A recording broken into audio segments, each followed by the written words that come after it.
Haleluya. Haleluya. Haleluya. Haleluya. Ya, puji Tuhan, salam sejahtera.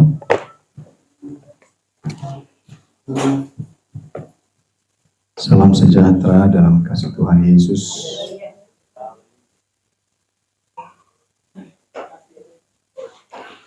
Haleluya.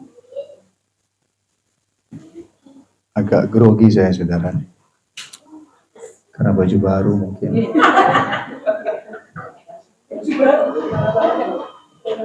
Belum pernah dipakai, saudara. Jadi ya begitulah.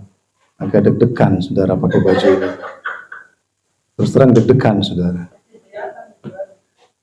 Harusnya ini dipakai pada saat perayaan Pentakosta MD Banten nanti tanggal 29 Mei. Jadi biasanya hamba Tuhan yang pakai putih-putih begini nggak boleh hamba Tuhan kopral, saudara. Harus jajaran MD. Jadi nggak banyak. Tapi karena kita masuk ke panitiaan Pentakosta, mereka bilang panitia pakai baju putih. Saya bilang ya udah nanti kita cari, kita beli. Tapi saya katakan saya nggak mau pakai pada pas hari H itu. Saya mau pakai di hadapan jemaat, amin, dan di hadapan Tuhan. Jadi buat saya yang utama adalah ibadah kita, amin. Buat saya yang utama adalah kebersamaan kita. Puji Tuhan, ya. Minggu depan itu nanti yang khotbah datang dari Palembang, saudara. Saya nggak kenal juga sebenarnya.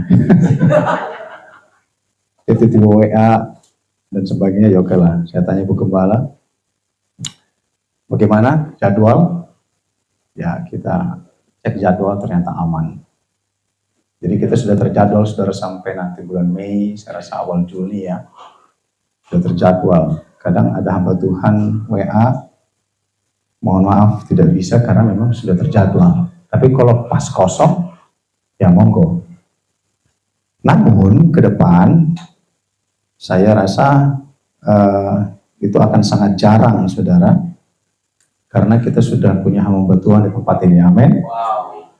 Jadi Bu Gembala ada, Sus Novel ada, nanti Pak Willy di bulan depan, ya Juni atau Juli, nanti kita sudah jadwal di hari Minggu. Jadi artinya in-house saja, yang di dalam rumah saja, amin, saudara. Puji Tuhan.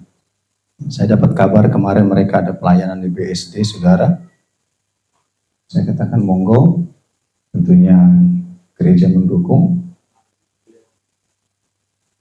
dilayani, diperhatikan, didoakan, ya, diseriusin gitu, saudara, melayani itu untuk kemuliaan Tuhan, amin. Bukan untuk manusia, tapi untuk kemuliaan Tuhan semata. Terima kasih buat tim yang sudah beberapa waktu ini melakukan itu.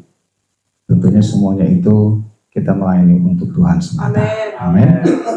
Baik, mari kita perhatikan dalam Injil Yohanes pasal 21. Satu bagian yang kita akan sama-sama perhatikan, saudara, di mana pada saat Yesus sudah bangkit dari kematian. Minggu lalu kita bicara tentang bagaimana perempuan-perempuan itu datang bahwa Yesus benar-benar bangkit, kubur benar-benar kosong. Pembuktian yang sangat akurat, saudara. Dan setelah Yesus bangkit, ada ketakutan di antara murid-murid. Sekalipun mereka sudah melihat sendiri Yesus datang menghampiri mereka, tetapi secara manusia mereka diliputi ketakutan. Ya, mereka dihantui oleh pemikiran bahwa what is next? Apa yang akan terjadi selanjutnya? Setelah mereka berpikir bahwa Yesus Sang Juru Selamat sudah secara manusia, secara fisik tidak bersama-sama dengan mereka. Apa yang akan mereka lakukan, apa yang mereka kerjakan, bagaimana kelanjutannya. Saya mau katakan, saudara, menjadi sebuah gambaran bahwa di ujungnya Rasul-rasul itu di saat mereka melayani Tuhan, di ujungnya mereka pun mengalami aniaya. Ya, kalau saudara perhatikan banyak literasi, banyak keterangan, banyak sejarah bahwa murid-murid Yesus ke-11 atau ke-12 murid itu ditambah Matias waktu itu, termasuk Rasul Paulus, ujung hidupnya nggak ada yang tidak melalui penderitaan dan penganiayaan. Dan itu sudah mereka pikirkan dan rasakan di awal-awal. Hanya hal ini kan kita perhatikan saudara, di tengah-tengah ketakutan mereka.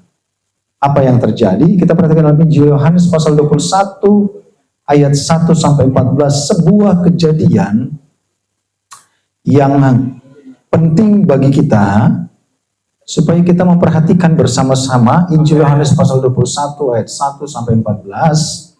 Yesus menampakkan diri kepada murid-muridnya di pantai Danau Tiberias. Kemudian Yesus menampakkan diri lagi kepada murid-muridnya di pantai Danau Tiberias, dan ia menampakkan diri sebagai berikut. Di pantai itu berkumpul Simon Petrus, Thomas yang disebut Didimus, Nathanael dari Kana yang dari di Galilea, anak-anak Zebedius, dan 2 orang muridnya yang lain.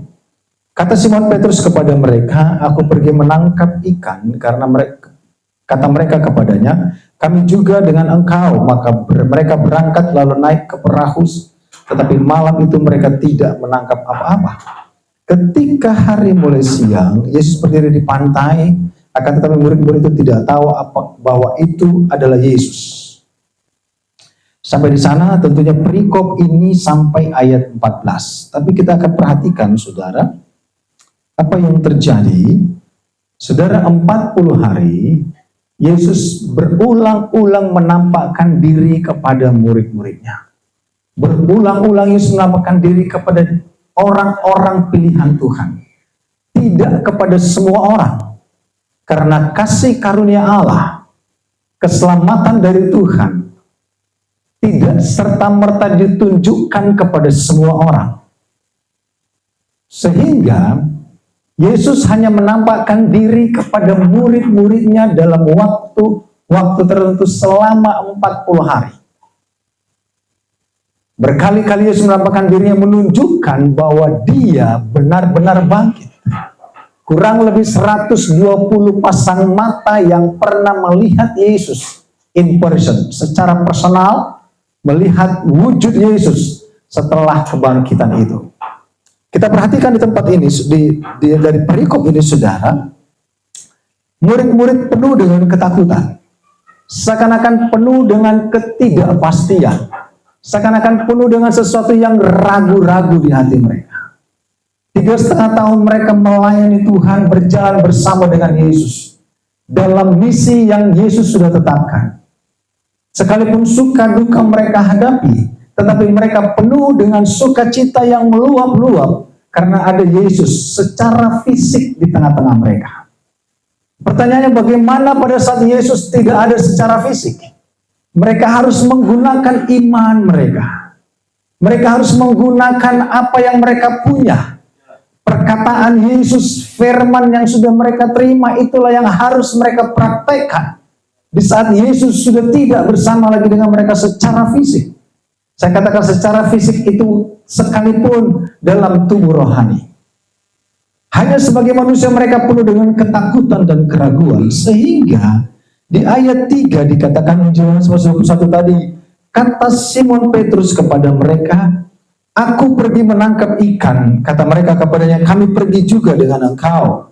Mereka berangkat lalu naik ke perahu, tetapi malam itu mereka tidak menangkap apa-apa. Setelah kebangkitan Yesus, murid-murid kembali kepada kehidupan mereka yang semula. Mereka kembali bekerja. Mereka meninggalkan pelayanan. Mereka melakukan apa yang mereka pikir mereka mampu kerjakan. Mereka pikir pelayanan bukanlah segalanya. Pelayanan toh sudah berakhir. Ternyata ada eranya. Ternyata ada waktunya. Sehingga mereka pikir cukup 3,5 tahun. Mereka mendengar semua itu, menyaksikan semuanya itu. Tetapi mereka tidak bertumbuh dalam iman mereka. Sekalipun firman itu disampaikan kepada mereka siang dan malam, mujizat mereka lihat setiap hari. Tetapi di saat Yesus tidak hadir secara fisik, mereka kembali kepada kehidupan mereka. Mereka kembali ke cara mereka. Mereka kembali melakukan aktivitas mereka. Mereka melupakan pelayanan. Mereka meninggalkan pekerjaan Tuhan. Mereka mengesampingkan itu. Mereka pikir toh kita harus hidup. Life must go on. Hidup kita harus berlanjut. Apa yang harus kita lakukan? Apa yang harus kita makan? Apa yang harus kita sediakan bagi keluarga kita? Bagaimana ini? Ini menjadi titik awal. Mereka melupakan seakan-akan semuanya itu. Sehingga Petrus yang paling senior di antara mereka mengajak mereka, mari teman-teman kita kembali melaut. Kita kembali mencari ikan. Kita kembali menggunakan profesionalisme kita untuk kita bertahan hidup. Ternyata pelayanan tidak bisa mensupport hidup kita. Ternyata pelayanan itu tidak bisa menopang kita. Ternyata pelayanan itu hanya 3,5 tahun belaka. Tidak terlihat juga faedahnya bagi jasmani dan keluarga kita.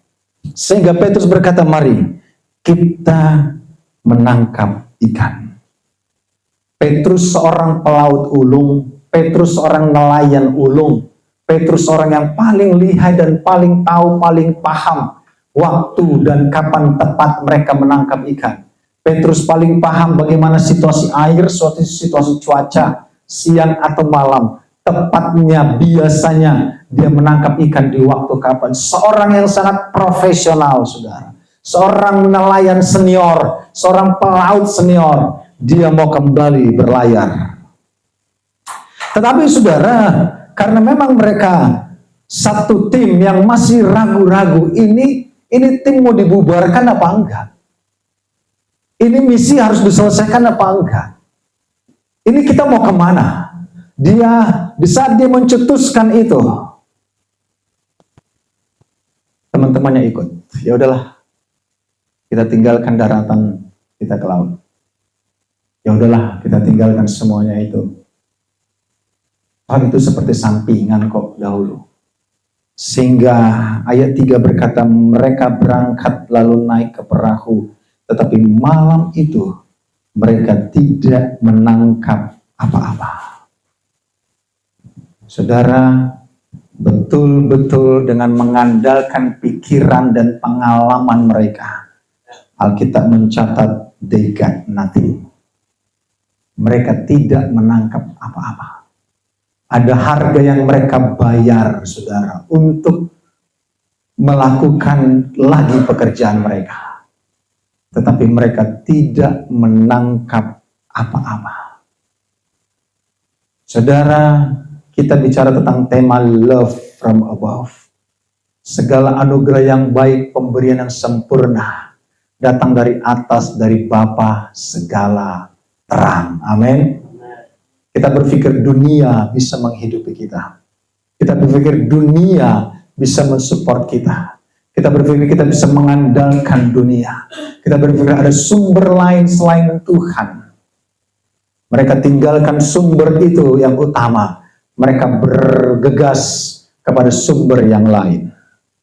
Saudara, dalam Filipi 3 ayat 7-8, Rasul Paulus menuliskan kepada jemaat Filipi. Dia berkata dalam Filipi 3 ayat 7-8 dikatakan, tetapi apa yang dahulu merupakan keuntungan bagiku, sekarang kuanggap rugi karena Kristus. Malahan segala sesuatu kuanggap rugi karena pengenalan akan Kristus Yesus Tuhanku lebih mulia daripada semuanya. Oleh karena dialah aku telah melepaskan semuanya itu dan menganggapnya sampah supaya aku memperoleh Kristus. Rasul Paulus berkata bahwa skill, kemampuan, profesionalisme yang dulu dia sangat banggakan, dia katakan itu sebuah kerugian karena begitu pengenalan akan Kristus adalah segala-galanya baginya. Amin. Murid-murid yang 12 itu masih 11, saudara. Karena satu sudah bermasalah. Yang 11 itu semua ikut seniornya. Mereka ikut melaut meninggalkan pelayanan. Saudara, saya katakan kepada gembala sering bahwa pelayanan yang Tuhan berikan kepada kita nggak akan ikut cara orang. Amin. Sekalipun dia senior, saudara. Kita nggak ikut ngegeng, saudara. Kita harus tetap memiliki kemurnian iman pelayanan kepada Kristus. Amin. Kalau senior masuk jurang, kita ikut masuk jurang. No. Rasul Petrus yang senior itu, saudara, kembali lagi mengajak timnya. Dia katakan, siapa mau ikut aku? Kita tinggalkan pelayanan, kita lupakan pelayanan, kita kesampingkan pelayanan. Karena memang kita nggak bisa bergantung pada pelayanan. Sehingga firman Tuhan berkata bahwa malam itu, that very night, they got nothing. Mereka tidak punya apa-apa. Sebuah kesia-siaan yang mereka kerjakan. Dan mereka mau melakukan itu tanpa kehadiran Yesus. Mereka melakukan itu tanpa Tuhan.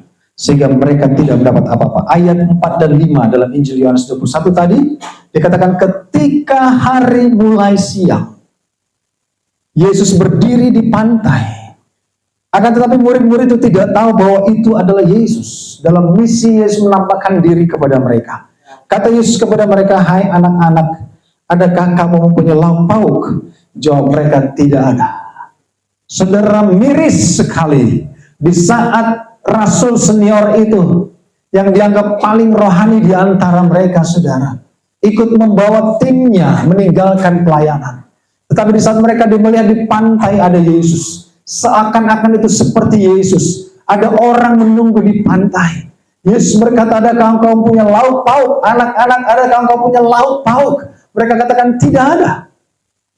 Saudara, ada sesuatu keadaan yang mereka alami. Bahkan makanan pun mereka tidak punya. Berapa banyak orang, saudara, di luar sana dikala mereka melupakan Tuhan, dikala mereka meninggalkan Tuhan, dikala mereka mengabaikan ibadah, saudara, sampai lauk pauk di rumah pun tidak ada. Saudara, kalau hamba Tuhan selalu berdoa, ya, apalagi hamba Tuhan yang senior, saudara, yang orang tua, dia katakan, Tuhan berkati umatmu, hamba-hambamu yang mungkin sedang menghadapi meja kosong. Gitu, saudara. Biasa bahasanya seperti itu. Bahkan, saudara, lauk pauk pun tidak ada. Saudara, keadaan ini yang dialami murid-murid. Mereka pikir apa sebenarnya yang terjadi? Bukankah Yesus, kita dulu ber-KKR dengan Yesus. Yesus ber-KKR memberi makan 6.000 kakak. Dan kita panitia konsumsinya. Kita beri mereka makan luar biasa. Kita pulang membawa bekal, membawa sisa. Kita makan berkelimpahan. Saat kita lapar kemanapun, Yesus bisa mengubah semuanya. Kita tidak pernah berkekurangan. Kita sudah melihat mujizat Allah, mujizat demi mujizat. Kita berjalan ke sana kemari tidak pernah mengalami seperti ini. Tapi begini di saat Yesus tidak ada di tengah-tengah kita, mereka melaut, bahkan lauk pauk pun mereka nggak punya.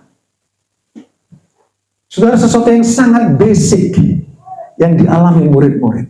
Sebuah titik yang sangat-sangat begitu rendah yang mereka alami. Mereka lupa bahwa sumber segala anugerah yang baik adalah dari atas, dari Bapa segala terang. Dan saudara, kalau kita perhatikan dalam Amsal 3:6, kita ke Amsal, saudara, Nabi atau Raja Salomo berkata, akuilah dia dalam segala lakumu, maka ia akan meluruskan jalanmu.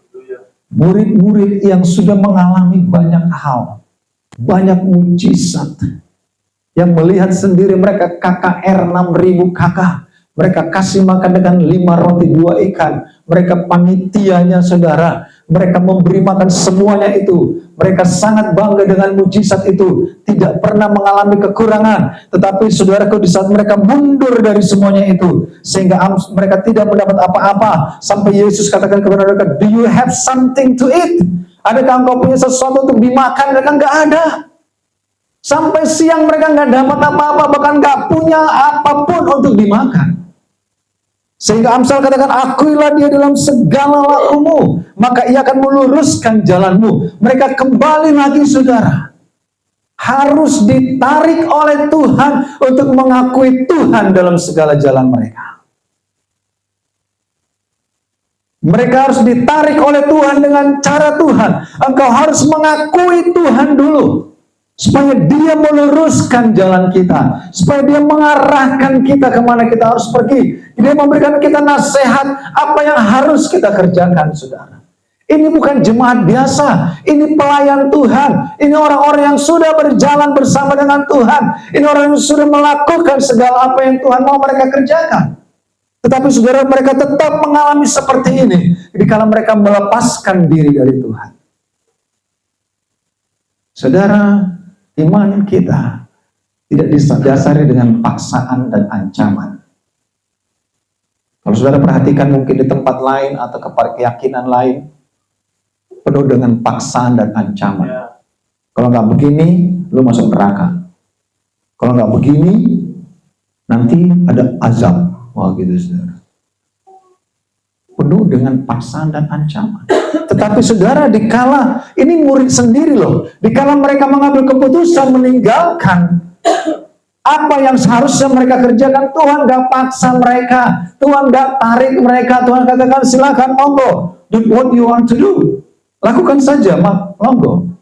Dan mereka dengan inisiatif mereka sendiri, mereka pergi kembali, meninggalkan semuanya itu, meninggalkan daratan. Mereka pergi ke tempat-tempat yang dimana mereka biasanya menangkap ikan. Tetapi sesungguhnya mereka tidak mendapatkan apa-apa. Mereka harus kembali lagi kepada Tuhan. Amin. Banyak orang seperti itu, saudara. Mereka sudah melalang buana kemana-mana. Ya. Sudah mulai begini baru aku mau ke gereja gitu.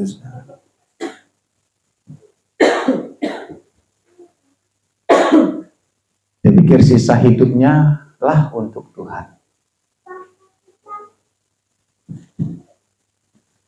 Lanjut ayat 6. Maka Yohanes 21 kita ke ayat 6. Maka kata Yesus kepada mereka, tebarkanlah jalamu di sebelah kanan perahu, maka akan kamu peroleh. Lalu mereka menebarkannya dan mereka tidak dapat menariknya lagi karena banyaknya ikan. Saudara, sudah siang, bukan waktunya menangkap ikan. Mungkin ikan di jam itu sudah tidak ada. Tetapi saudara, sudah siang. Saudara, sedikit saja kita melenceng tentang hal ini, bahwa di dalam pelayanan pekerjaan Tuhan, yang Tuhan mau kita menangkap jiwa. Amin. Kita sendiri yang menangkap. Berbeda di saat Yesus berkata kepada murid-murid, adakah kamu punya lauk pauk? Dia mereka, kami nggak punya apa-apa untuk dimakan. Yesus bisa bilang, pergilah ke pasar, ke marketplace, cari di sana ikan untuk bawa kemari. Oke, semua katakan demikian? Tidak. Mereka tetap suruh mereka bekerja. Yesus tetap suruh mereka melakukan kehendak Allah sesuai dengan rencana Tuhan. Sehingga Tuhan ingin melihat kembali ketaatan mereka. Pemulihan akan terjadi di saat mereka jujur di hadapan Tuhan. Di saat Yesus berkata, adakah engkau punya lauk pauk? Mereka bilang, enggak ada. Banyak orang, adakah engkau punya sesuatu? Mereka bilang, ada. Santai aja. Pemulihan terjadi dikala kita mulai jujur kepada Tuhan. Amin. Pemulihan terjadi kalau kita terbuka dengan Tuhan. If we don't have anything, we don't have anything. Sehingga Tuhan akan menambahkan dan memberkati. Tapi kalau kita bilang kita punya semuanya, sehingga Tuhan katakan you have what you want. Saudara, mereka dengan jujur mengatakan kami tidak punya apa-apa. Sehingga pertolongan terjadi, pemulihan terjadi. Firman disampaikan, perintah disampaikan, tebar jalanmu sebelah kanan. Saudara, ini bukan bicara tentang kanan atau kiri sebenarnya. Ini bicara ketaatan kepada Tuhan. Amin. Sehingga saudara dikatakan, lalu mereka menebarkannya dan mereka tidak dapat menariknya lagi karena banyaknya ikan. Ini bicara ketaatan. Ini bicara dengar-dengaran. Ini bicara melakukan firman. Ini bicara mendengar suara Tuhan. Kalau kita menarik kepada Injil Yohanes 2 ayat 5, saudara, satu kejadian di Kana, di pernikahan di Kana, ayat 5 dikatakan dalam Injil Yohanes pasal 2, tetapi ibu Yesus berkata kepada pelayan-pelayan, apa yang dikatakan kepadamu, buatlah itu. Amin. Maria berkata kepada pelayan-pelayan, apa yang dikatakan Yesus, buatlah itu. Karena Yesus sumber kuasa. Amin. Karena Yesus sumber mujizat. Apa yang dikatakan Yesus, buatlah itu. Maria berkata kepada pelayan-pelayan, apa yang dikatakan Yesus, buatlah itu. Maria berkata kepada pelayan-pelayan, apa yang dikatakan Yesus, lakukanlah itu. Simpel ya. Kita mau diberkati, kita mau selamat, apa yang dikatakan Yesus, lakukanlah itu. Karena dia pun menyadari dia hanya seorang manusia biasa. Sehingga saudara, murid-murid ini di saat mereka taat melakukan apa yang dikatakan Yesus. Apa yang dikatakan Yesus, mereka melakukan itu. Dan mereka mendapatkan berkat yang dari Tuhan. Amin. Terlepas skill mereka, terlepas kemampuan mereka, terlepas cara mereka, saudara, ternyata it doesn't work. Gak bisa. Sampai kita kembali berlutut di bawah kaki Tuhan, kita mengakui otoritas Tuhan. Amin. Kita mengakui kuasa Tuhan. Kita mengakui pertolongan, penyertaan Tuhan. Kami pun melayani Tuhan. Kami harus berlutut di bawah kaki Tuhan. Mengakui otoritas Tuhan. Amin. Sampai mengakui apa yang Tuhan mau dikerjakan. Kalau mereka berkata, wih, itu hantu beneran, putar balik. Kita nyari pantai lain. Apakah mereka dipulihkan? No. Tetap kembali kepada Yesus, kepada sang kebenaran. Kita lanjut, ayat 7 sampai 11. Maka murid yang dikasihi Yesus itu berkata kepada Petrus, itu Tuhan. Salah satu dari mereka baru sadar, itu Tuhan. Ketika Petrus mendengar bahwa itu adalah Tuhan, maka ia mengenakan pakaiannya sebab ia tidak berpakaian. Lalu terjun ke dalam danau. Murid-murid yang lain datang dengan perahu karena mereka tidak jauh dari darat. Hanya kira-kira 200 hasta saja dan mereka menghela jala yang penuh ikan itu. Ketika mereka tiba di darat, mereka melihat api arang dan di atasnya ikan dan roti. Kata Yesus kepada mereka, bawalah beberapa ikan yang baru kamu tangkap itu. Simon Petrus naik ke perahu lalu menghela jala itu ke darat, penuh ikan-ikan besar, 153 ekor banyaknya. Dan sungguh pun sebanyak itu, jala itu tidak goyah. Amin.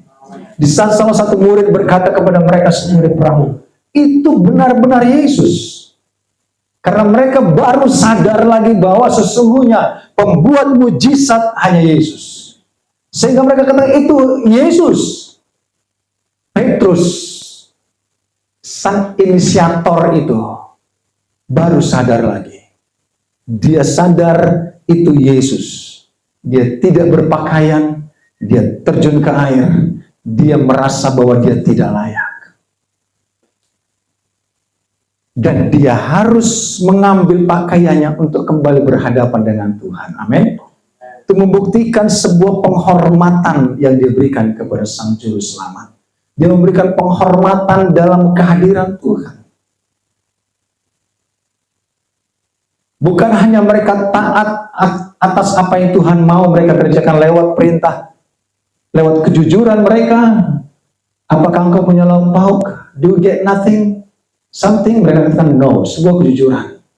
Yang kedua, sebuah ketaatan. Di saat Yesus katakan tebar jalamu sebelah kanan, sebuah ketaatan. Yang ketiga, sebuah penghormatan. Amin. Di saat Petrus melihat ada Tuhan, kehadiran Tuhan, sebuah penghormatan. Amin. Dalam kehidupan kita, saudara, jika kita tahu Tuhan ada di tengah-tengah kita, ada sebuah penghormatan yang harus kita berikan kepada Tuhan. Ada sebuah ketulusan, penghormatan lewat sikap kita, saudara.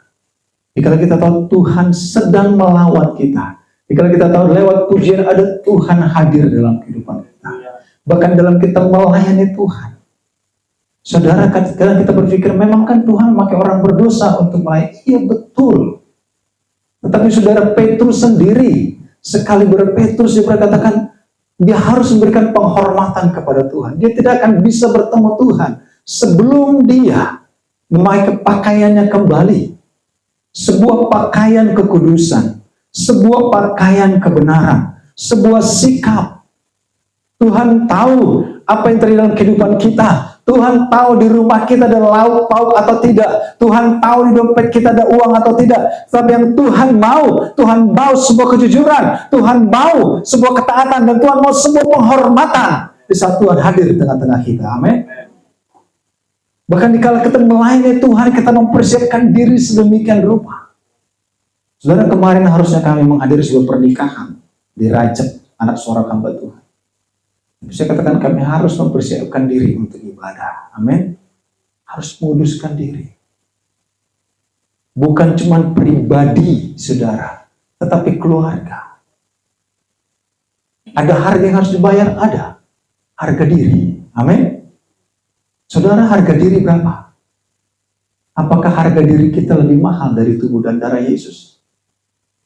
Ada sebuah harga diri yang mungkin harus kita lepas, yang harus kita tinggalkan demi kita masuk ke dalam hadirat Tuhan. Jangan gendong ketidakbenaran. Jangan gendong iblis di punggungmu dikala engkau datang ke rumah Tuhan, apalagi melayani Tuhan. Tuhan tahu dan Tuhan melihat semuanya itu. Bayar harga itu. Bayar harga itu. Untuk kita berlayak melayani Tuhan. Amin. Dan gak gampang, mungkin gak mudah. Tuhan, sekian puluh tahun aku ini kepala batu Tuhan. Monggo. Tetapi apa kita berpikir? Dikala kita tidak menghormati Tuhan dalam ibadah dan dalam melayani Tuhan, adakah lawatan dalam kehidupan kita? Pribadi kita, keluarga, rumah tangga kita. Terlepas mungkin banyak orang sudah biasa. Mungkin sudah biasa. Melayani Tuhan, jingkrak-jingkrak di depan sini, saudara. Tetapi sebenarnya ada hubungan yang tidak baik. Sebenarnya ada sesuatu yang kurang, saudara. Tapi kita berpikir, memang biasa begitu. Saudara, kalau itu caramu, Tuhan akan katakan, you will not get anything. Kau tidak akan mendapat apa-apa. Saudara, enak kan? Kita melayani Tuhan, beribadah kepada Tuhan, tapi tidak mendapat apa-apa yang dari Tuhan. Semua sia-sia. Petrus dengan murid-muridnya yang selalu ada bersama dengan Yesus, melayani Tuhan, melihat mujizat, ikut jadi panitia, ikut melayani Tuhan, ikut mengamankan situasi, saudara, ikut berkoordinasi dengan ahli Taurat mungkin sebagai murid-murid. Tetapi dikala semuanya itu terjadi, mereka melayani dengan cara mereka meninggalkan, mereka tetap pakai cara mereka. Mereka tetap melakukan itu dengan cara mereka. Sehingga ujungnya mereka tidak mendapat apa-apa. Mereka tetap kering. Mereka tetap tidak memiliki damai. Tetap tidak memiliki sukacita. Sampai Tuhan katakan, adakah engkau punya lauk pauk? Sampai lauk pauk pun tidak ada. you will get nothing. Tetapi saudara, Tuhan mau pemulihan itu terjadi bagi kita. Amin.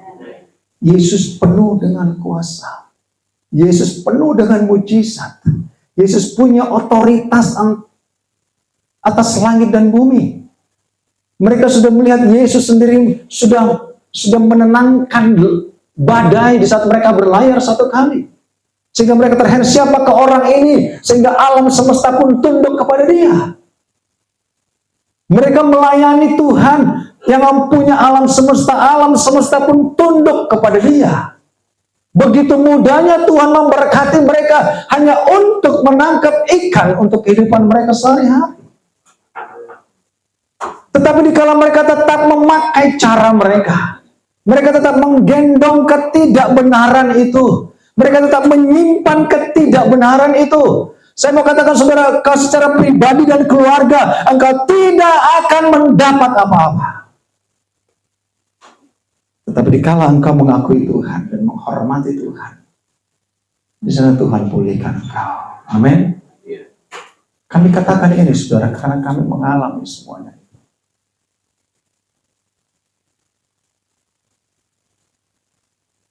Dan dari pihak Tuhan, Tuhan rindu menolong kita. Saudara, sehingga dalam Injil Matius 4 ayat 19 dan 20, Injil Matius pasal 4 dan 19-20 dikatakan Yesus berkata kepada mereka, "Mari ikutlah aku, dan kamu akan kujadikan penjala manusia." Lalu mereka pun segera meninggalkan jalannya dan mengikuti dia. Saudara, dari penjala ikan, Tuhan mau tarik mereka menjadi penjala manusia. Tuhan mau pakai mereka untuk menarik jiwa, menyelamatkan banyak orang. Tuhan mau pakai mereka, saudara, menjadi hamba-hamba Tuhan, menjadi pelayan-pelayan Tuhan untuk misi yang besar, untuk misi yang luar biasa, untuk misi yang ajaib, yang Tuhan sendiri yang mengerjakannya bagi kita semua.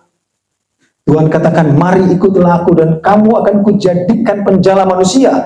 Lalu mereka pun segera meninggalkan jalannya dan mengikuti dia. Saudara, saya katakan tadi, tidak kepada semua orang Tuhan menampakkan dirinya dalam termit 40 hari. Dan tidak kepada semua orang juga Allah mempercayakan diri dan pekerjaannya. Tetapi kalau itu disampaikan kepada murid-murid itu, sehingga Tuhan berkata, "Aku akan menjadikan engkau penjala manusia." Amin. Dengan cara Tuhan, dengan metode yang Allah akan sampaikan kepada mereka, dengan cara yang Tuhan sudah siapkan. Saudara, rancangan Tuhan itu indah bagi kita semua. Tuhan mau memakai siapapun kita, saudara, untuk melakukan kehendak Allah dan menjadi sumber dari kebaikan bagi semua orang. Kita berdampak, saudara. Kita menjadi alatnya Tuhan. Kita menjadi tim mitranya Allah dalam melakukan pekerjaan Tuhan. Tetapi terlebih dahulu kita mau mengaku Dia dalam segala jalan kita. Terlebih dahulu kita mau datang kembali kepada Tuhan, supaya kita memiliki apa yang Tuhan mau kita miliki, saudara. Jangan sampai apa yang kita kerjakan sia-sia di hadapan Tuhan. Jangan sampai kita tidak mendapatkan apa-apa. Sekali Rasul Petrus tidak ada kompromi, saudara. Kalau mereka mulai meninggalkan dan melupakan, mengesampingkan itu, rencana Allah indah bagi mereka. Yang bagian terakhir, saudara, 12-14, Yohanes 21 tadi. Kata Yesus kepada mereka, "Marilah dan sarapanlah." Tidak ada di antara murid-murid itu yang berani bertanya kepadanya, "Siapakah engkau?" Masih belum melihat. Sebab mereka tahu bahwa Ia adalah Tuhan. Yesus maju ke depan, mengambil roti dan memberikannya kepada mereka. Demikian juga ikan itu. Itulah ketiga kalinya Yesus menampakkan diri kepada murid-muridnya setelah Ia bangkit dari antara orang mati. Saudara, bagian terakhir dikatakan, makan bersama dengan Sang Mesias. Amin. Ujung dari iman kita adalah kita semeja dengan Tuhan. Ujung dari iman kita adalah kita sehidangan dengan Tuhan. Makan bersama dengan Sang Mesias. Sebuah gambaran bahwa sorga adalah bicara tentang pernikahan anak domba Allah. Bahwa sorga adalah bicara tentang kita semeja dengan Tuhan, sehidangan dengan Tuhan, diundang dalam undangan pernikahan, diundang dalam undangan perkawinan, diundang dalam kesukaan Allah.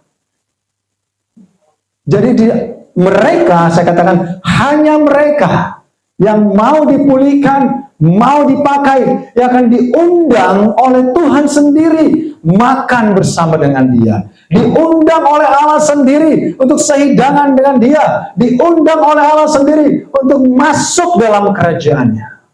Bukan dengan cara kita. Orang berpikir kita ke sorga dengan cara kita. Orang berpikir kita ke sorga dengan bertapa 40 tahun. Orang berpikir kita ke sorga dengan kita tidak membunuh nyamuk. Orang berpikir kita ke sorga dengan melakukan ini dan itu. Tidak. Kita ke sorga karena Dia yang mengundang engkau dan saya. Kita diundang oleh Mesias sendiri untuk kita masuk ke dalam kerajaan-Nya. Makan bersama dengan Sang Mesias. Kalau kita teringat dengan 5 darah yang bodoh dengan 5 darah yang bijaksana, sama-sama jemaat Tuhan, sama-sama pelayan Tuhan, tetapi 5 harus tertinggal karena mereka masih menggendong dosa mereka, karena mereka masih menggendong ego mereka, mereka masih menggendong harga diri mereka. Tetapi 5 darah yang bijaksana itu terbuka pintu bagi mereka untuk masuk ke pernikahan anak domba itu. Pintu ditutup. Yang 5 darah bodoh berkata, ketuk pintu. Oh, Om Rasul gitu, saudara. Tolong buka pintu buat kami. Kami pelayan Tuhan, kami jemaat Tuhan, kami hamba Tuhan. Yang pegang kunci katakan, no. Kami tidak mengenal Engkau. Saudara, disinilah Tuhan mau kita dilayakkan oleh Tuhan. Orang ke sorga bukan karena perbuatan mereka. Orang mendapat pemulihan, orang menerima keselamatan, itu karena Allah sendiri yang mengundang mereka. Amin. Allah sendiri yang mengajak mereka, sehingga di saat itu dikatakan apa kata Yesus kepada mereka, marilah dan sarapanlah. Marilah dan makanlah. Marilah kita sehidangan, sebuah gambaran tentang surga. Mereka yang sudah terlebih dahulu mengakui dalam kejujuran mereka. Mereka yang sudah lebih dahulu taat, sekalipun mereka melakukan kesalahan, tapi mereka mau kembali taat. Mereka menghormati Tuhan. Tuhan katakan, mari, come. Sit down. Mari kita makan bersama. Mari kita sarapan bersama. Orang lain tidak diundang. Hanya mereka yang diundang dalam pernikahan anak domba. Amin. Kita lihat ayat terakhir dikatakan dalam Injil Lukas. Belum, ayat terakhir kedua, saudara, mohon maaf. Injil Lukas pasal 13 ayat 29 berkata, dan orang, Injil Lukas 13:29, dan orang akan datang dari timur dan barat, dan dari utara dan selatan, dan mereka akan duduk makan di dalam kerajaan Allah. Duduk bersama, bercengkrama, berbicara, muka dengan muka, berhadapan dengan Tuhan. Mereka duduk makan di dalam kerajaan Allah. Sebuah undangan yang mulia, saudara. Sebuah undangan yang luar biasa bagi kita. Dan Dialah yang mengundang kita kembali. Wahyu 19 ayat 9. Wahyu 19 ayat 9. Lalu ia berkata kepada mereka, tuliskanlah, berbahagialah mereka yang diundang ke perjamuan kawin anak domba. Katanya lagi kepadaku, perkataan ini adalah benar, perkataan-perkataan dari Allah. Tuliskanlah, berbahagialah mereka yang diundang ke perjamuan kawin anak domba. Amin, saudara. Adakah kita bagian dari semuanya itu? Adakah kita mau menjadi bagian dari semuanya itu? Amin. Mereka yang diundang, berbahagialah mereka yang diundang ke perjamuan kawin anak domba. Pagi itu, subuh itu, hari itu, Yesus berkata kepada murid-muridnya, bawa ikan itu, bukan yang dibeli di marketplace, bukan yang dibeli di pasar. Yesus tidak katakan, karena kalian gak bisa nangkap ikan, mari kita ke pasar, kita makan di sana. Tidak. Yesus berkata kepada mereka, mari bawa ikan itu, kita makan bersama. Sebuah undangan Tuhan bagi mereka yang dilayakkan kembali oleh Tuhan. Rasul itu satu paket pernah jatuh.